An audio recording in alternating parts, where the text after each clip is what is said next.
Chair, you rightly stated that this is a committee of rules. And any matter before you must be based on the rules provided. It implies that anybody accused of misconduct must be accused within the rules. And it would be proper to proceed knowing that the accused broke this rule of the House. That is going to be our finding. You want us to make a finding now whether the accused broke a rule or not without hearing any evidence? Chair.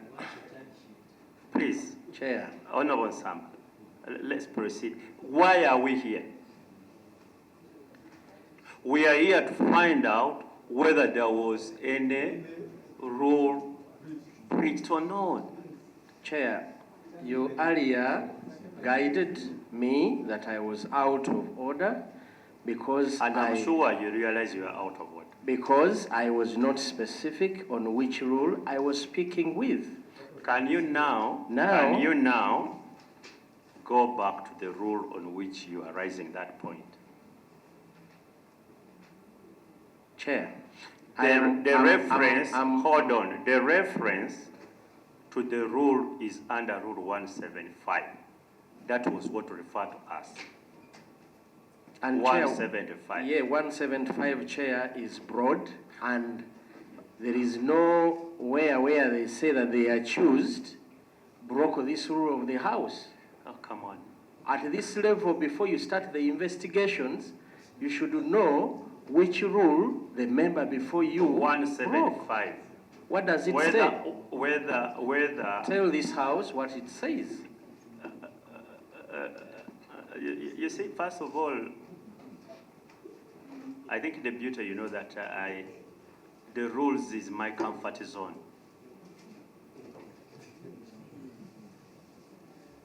To some other people, it might be turbulence, but to me, it is smooth sailing.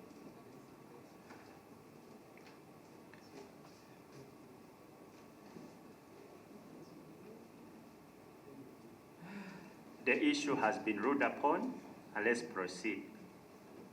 And if there is any contestation about the ruling, you go back again to the rules. Okay? We can't go through it over and over again and so on.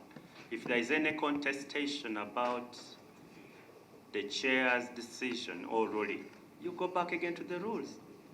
That's how we work, and that's how Parliament works.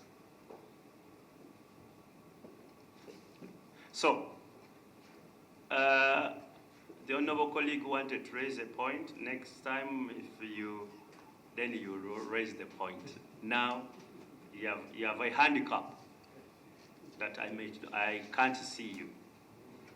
Can I therefore guide Honourable Counsel? One,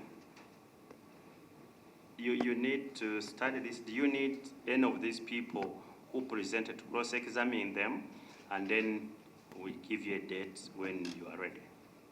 Okay? Yes, as you earlier directed with their testimonies. Yeah, with their testimony. Provide them by the close of business day, and I think we can resume on Wednesday. Okay? 11 o'clock. But make sure they receive them by close of business today.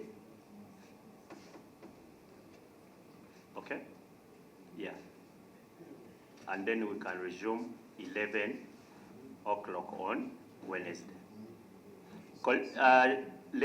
No gentlemen, there is no ladies. Gentlemen, officers who provided this, please be ready 11 o'clock for cross-examination in case counsel wishes to cross-examine any of you. Okay? Whoever presented this, you understand? All of you are here? Yes? Yeah, all of you, make sure you are here on Wednesday, 11 o'clock for cross-examination. If you may know, Mr. Chair, how many they are? Hmm? How many are they? thought you were going to look at the record. The record is being forwarded to you, then you look at it whether they are one or two. You see, the beautiful thing, if you do things in according to the law, you don't have any hiccups. But if you want to do the Honorable Nsamba way, say, the rules provide, but let us do other things. Then that is a problem.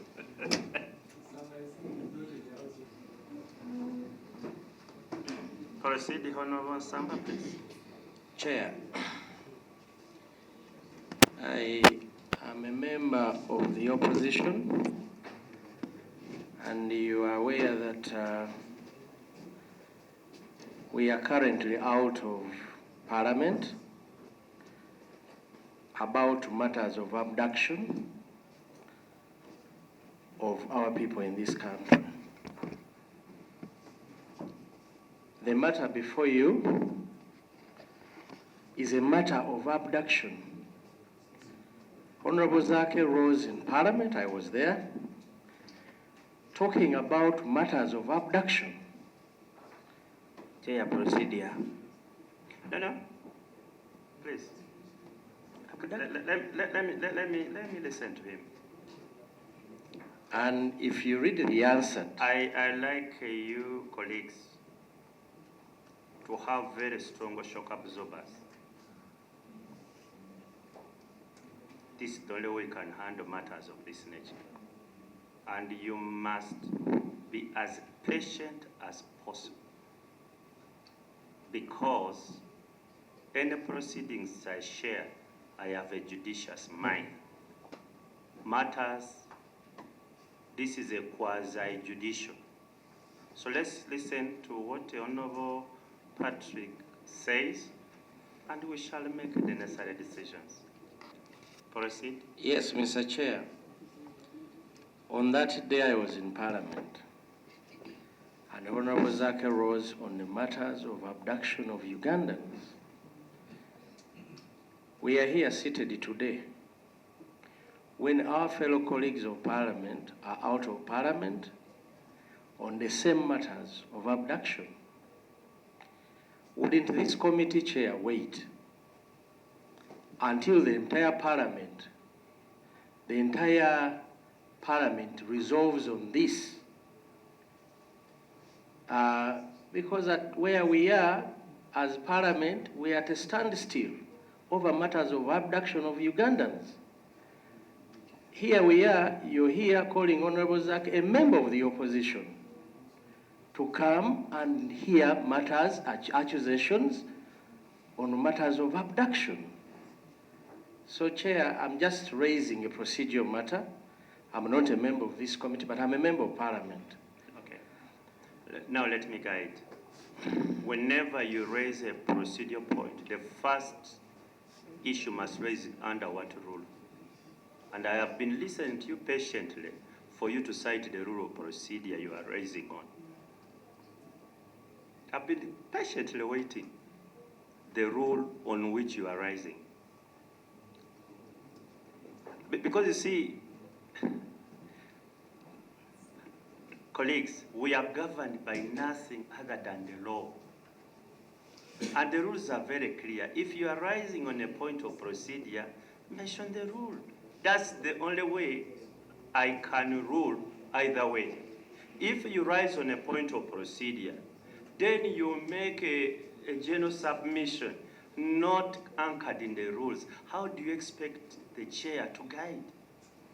Chair, How do you? Chair, thank you very much. So can you go back to the rules? Chair, thank you very much. I really doubt whether matters of the House, the opposition being in the House, are contained in our rules. Okay. It's not contained in our rules, Honorable Nsamba. but as a committee of Parliament, Honorable Nsamba. on the same matter where the House... Honorable Nsamba, listen to the chair. The committee you are talking to is the committee on rules, discipline, and privilege. If you are raising issues outside the rules to a rules committee, how do you expect me to handle it? really, I want to say this, and please, colleagues, if you want to have a meaningful conversation, anchor your arguments in accordance with the rules, because we are the custodian of the rules of procedure of Parliament. And I am the chief custodian of the rules. So if you are raising an issue of the rules procedure, please go to the rules and I'll answer it. If you are making a general conversation, really, I can't. And on that, let me make a directive. If in an issue of the procedure which you rose on, raise the rule under which you are submitting. If it isn't, then let it lie and we proceed, okay? Because I will not act outside the rules. Chair, like I said, there is no rule in our rules. There is no rule in our rules. Okay, then we Chair, leave it at that. We leave but at that. the matter of the opposition being out of Parliament on matters of abduction I can't rule is on not that provided one. for in our It rules. is outside. But Hold you on. are aware that the opposition is out of Parliament on matters of abduction of Ugandans. We cannot sit here and do the same accusations against Honorable Zaake. Chair, I stand to be guided. I have really guided, and the good thing is you also accept. And let me tell you, you cannot talk about rising on a point of procedure and you submit outside the rule. Then you say, by the way, what I'm submitting is not with the rules, but let me submit. Really? Let's do this. And I don't want to open up a Pandora box, which does not help us. One, whatever submission the Honorable Nsamba makes, however well-intentioned it may be, it is outside the rules. And for that matter, we cannot proceed with it. Because the request would be for me, Honorable Nsamba is request that I now act outside the rules. And he's telling the chairman of the Rules Committee, please forget about the rules, let us discuss things differently. I will not do that.